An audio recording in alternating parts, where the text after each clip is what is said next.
실화 사연이고요. 제목은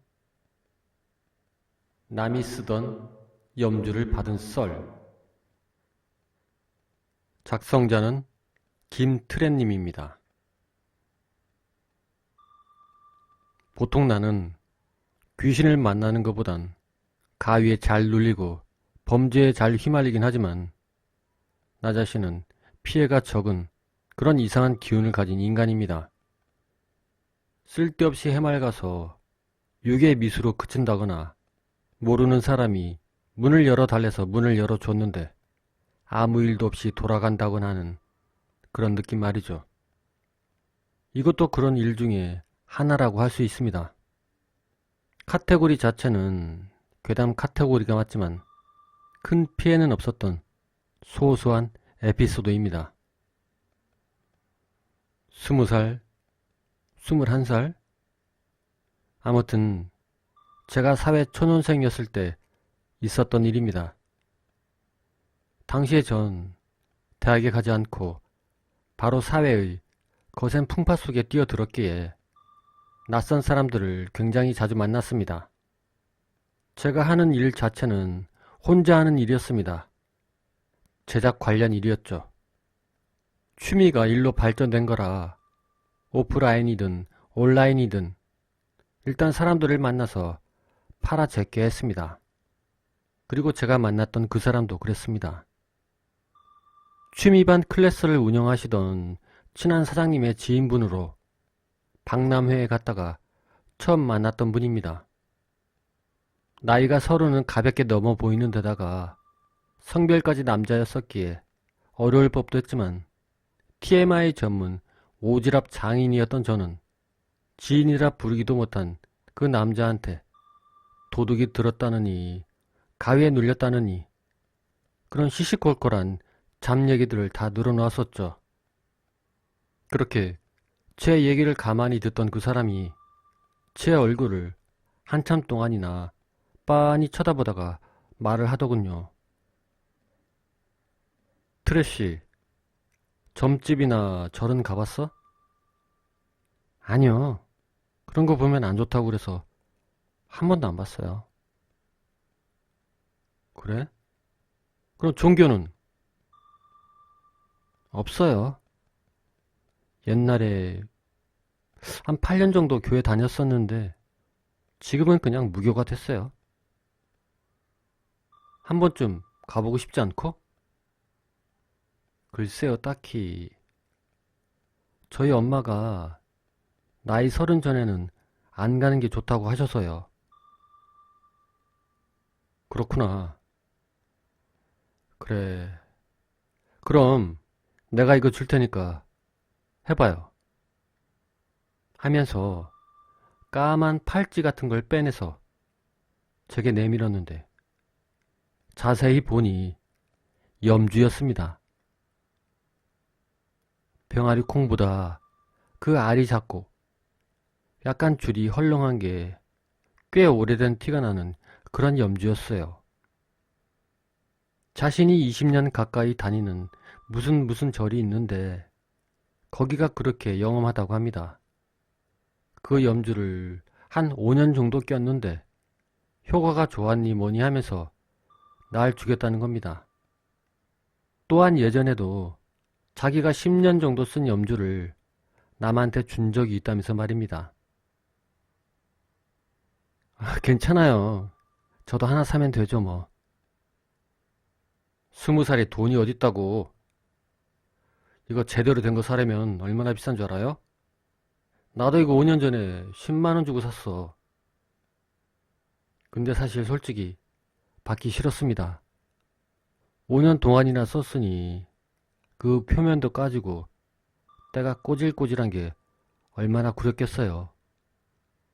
근데 뭐 어떻게 거절하려고 해도 꼭 주려고 하시더라고요. 그렇게 거절하는 것도 한두 번이지 나이 많은 어른이 주는 걸 마다하기 쉽겠냐고요. 그것도 일 관련해서 만났는데 말입니다. 정 그러면 손에는 차지 말고 그냥 집에 보관만 해둬. 해서 하는 수 없이 받았습니다. 저렇게까지 말하는데 뭐 일단 받았다가 집에 가서 버리면 되지 싶어서 말입니다. 결국 저는 그렇게 받아서 대충 화장대에 던져놓고 그 염주에 대해서 까맣게 잊어버리고 있었습니다. 뭐랄까요? 딱히 신경을 안 썼다는 게 맞는 말이겠죠. 받았던 그때 하루 차고 있었으면 됐지. 뭐 그리 대단한 거라고 계속 신경을 썼겠습니까? 그러다 시간이 흘러 어느새 두어 달이 지나갔습니다. 그날 부모님 댁에 갔더니 엄마가 팔공산에 갓바위에 다녀오셨다고 사탕을 가져가라고 하십니다. 갓바위는 쌀을 시주하면 사탕을 몇 알 돌려준다고 합니다. 그렇게 그 사탕을 까서 입에 넣으며 문득 그 염주 생각이 났습니다. 왜였는지는 잘 모르겠는데 그동안 까맣게 잊고 있던 게 그렇게 갑자기 떠오르더군요.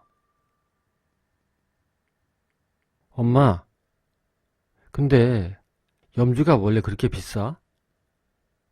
나 얼마 전에 아는 사람이 자기 쓰던 염주를 줬는데 자신이 5년 전에 10만 원 주고 샀다고 하더라고. 그게 무슨 소리니? 아니 누가 자기가 쓰던 염주를 너한테 줬다고? 어, 자기가 진짜 영험한 절에서 염주를 사서 끼고 있었는데 내가 요즘 재수가 없다고 하니까 주더라고. 근데 그런 저의 그 말에 엄마가 갑자기 노발대발 하시는 겁니다. 아니 미친놈 아니냐? 그놈이 누구냐? 네 친구냐? 당장 갖다 버려라 하면서 말입니다. 엄마의 말씀 왈 염주같이 매일 착용하는 종교적 물건은 그게 액을 대신 받아주는 거라고 하시더라고요. 만약 자기가 쓰던 염주를 남한테 준다? 그건 쉽게 말하면 내 애군을 차곡차곡 모았다가 남한테 넘겨준다는 거랑 똑같다고 하시더라고요. 해서 전 천천히 지난 2달을 복귀해봤습니다. 크게 기억에 남는 일이 그냥 뭐 자전거에 한번 치이고 넘어질 거 넘어지고 또 핸드폰이랑 가방을 한번 잃어버리고 그렇게 살았던 것 같은데 사실 그건 염주랑 상관없이 충분히 있을 법한 일입니다. 그쵸? 그런데 왜 기분이 이상할까요? 전 그 사람이 계획적으로 그랬을 거라고는 생각 안 합니다. 다만 정말 몰랐을까 싶은 마음이 한켠에 있긴 합니다. 주기적으로 다니는 절이 있고 염주에 10만 원이나 쏟는다는 사람이 정말 그런 속설을 몰랐을까요? 날 때부터 재수가 없고 그리고 향후 10년은 점집 같은 곳에 안 갈 예정이었던 저를 만나서 일부러 떠넘긴 게 아닐까요? 엄마만 아니었다면 계속 몰랐을 테니 나중에 들켜서 얼굴을 붉힐 일도 없었을 거고 말입니다.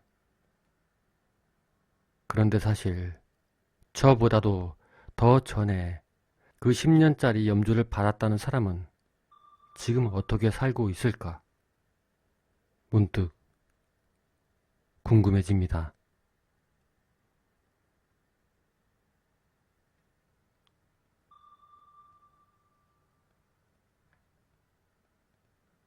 제목은 공탄이, 작성자는 새싹 비빔면 님입니다. 제가 군대에 있을 때 이야기인데 사실 그리 무섭진 않는데 그래도 내가 겪은 일 중 유일하게 무서웠던 경험입니다. 저는 279 포병대대 주특기 차량 정비병이었고, 제가 병장 때 상병짜리 하나랑 공현진 탄약고라고 근무 지원 간 적이 있었습니다. 그런데 거기 잘생긴 백구 한 마리가 있었습니다. 이름은 공탄이라고 지금 그 아이 때문에 글 쓰는 겁니다. 저는 공탄이를 여기서 키우는 애인 줄 알았었는데 알고 보니 그냥 주인 없는 개라고 합니다. 그냥 여기 들어와서 그렇게 살고 있었던 거였죠. 그런데 얘가 정말 똑똑했던 게 근무 투입한다고 공포탄을 장착하고 있으면 총기 검사대 옆에서 딱 각 잡고 앉아있다가 총기 검사를 완료하면 자기가 앞장서서 갑니다. 그러고 근무지가 계단 위를 올라가서 교대를 해야 되는데 공탄이는 그걸 아는지 교대를 받고 내려오는 사람을 기다렸다가 또 그들을 인솔하고 갔습니다. 정말 똑똑했었죠. 저는 그때 같이 근무 나간 애랑 엄청 친했습니다. 송아무개 상병이었는데 그 친구가 만약 이 글을 본다면 연락이 올지 모르겠네요. 설마? 어쨌든 전 육포를 좋아해서 자대 PX에서 담배와 육포를 엄청 사갔었죠. 탄약집에 육포통을 넣어서 근무지에서 까먹고 있으면 그 공탄이가 근무지 계단을 올라옵니다. 그럼 전 육포 잘게 썰린 거 그걸 조금 주면 무척이나 잘 먹었었죠. 그리고 저는 송땡땡이랑 그렇게 이야기를 하다가 번갈아 가면서 졸다가 그러면서 시간을 때우고 있었는데 그러던 어느 날 그 공탄이가 엎드려 자고 있다가 흐륵 이런 소리를 내면서 벌떡 일어나는 겁니다. 그러곤 근무지 계단 제외하곤 전부 다 풀이었었는데 거기 밑에를 뛰어내려가는 겁니다. 그때 저는 살짝 놀랐다가 잠깐 생각을 하고 그리고 옆에 송상병을 깨웠습니다. 그리고 공탄이를 계속 찾아서 살피는데 못 찾겠더라고요. 아무튼 그렇게 찾고 있었는데 그때 공탄이가 저 멀리서 짖고 있더라고요. 저는 공탄이가 짖는 소리 방향으로 가만히 보는데 시력이 안 좋아서 잘은 안 보였는데 어쨌든 펜스 끝에서 짖고 있더라고요. 전 짐승이나 사람이거나 뭔가가 있어서 짖는다 싶어서 무전기를 들고 긴장하고 있었죠. 그런데 송상병 이 자식은 잘 기억이 안 나는데 아마 그때 계속 잠을 잤던 것 같습니다. 그러고 그 이후에도 공탄이가 그런 행동을 간혹 했었는데 우리는 어디 짐승 같은 게 있는가 보다 하고 그냥 그렇게 넘어가는 상황이 됐습니다.